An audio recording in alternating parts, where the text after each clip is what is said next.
Government doctors অ্যাসোসিয়েশনের পক্ষ থেকে আইসি আজকে থানাতে একটা এফআইআর করার জন্য। মূলত এফআইআরটা যদিও আমরা একটা এফআইআর করছি, কিন্তু এরকম ঘটনা অনেক হইতে আছে। ব্যাপারটা হচ্ছে যে করোনার বিরুদ্ধে সমস্ত স্বাস্থ্যকর্মীরা, পুলিশরা, সাফাই কর্মীরা, সাংবাদিকরা দিনরাত এত পরিশ্রম করতে আছে, সেই পরিশ্রমটারে হেয় প্রতিপন্ন করার জন্য এবং তাদের মনোবল ভাঙার জন্য কিছু দুষ্কৃতী সোশ্যাল মিডিয়ায় খুব অ্যাক্টিভিটি হয়ে পড়ছে। তারা বিভিন্ন মিথ্যা গুজব, বিভিন্ন অপপ্রচার চালাতে আছে যে করোনা রোগী যেগুলি ত্রিপুরাতে ডায়াগনোস হয়েছে সেগুলি নাকি মোটেও করোনা নয়, ম্যালেরিয়া পজিটিভ, এবং ডাক্তাররা সেগুলিকে ভুল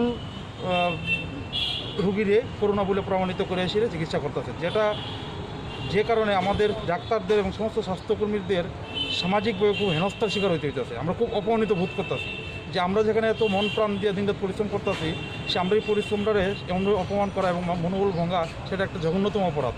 তো আমরা সেজন্য থানাতে এফআইআর করছি যে দয়াল হরিদেবনাথ নামে একজন দুষ্কৃতী, সে সোশ্যাল মিডিয়াতে কিছুদিন আগে এরকম একটা পোস্ট দিয়েছে যে আসাম রাইফেলে যে সমস্ত রুগীদের করোনা পজিটিভ পাওয়া গেছে, সরি বিএসএফে, তারা নাকি মোটেও করোনা পজিটিভ নয়, ম্যালেরিয়া পজিটিভ। এবং তার এই বক্তব্যটা অনেকেই দেখে সাপোর্ট করছে এবং ডাক্তারদের গালিগালাজ করছে।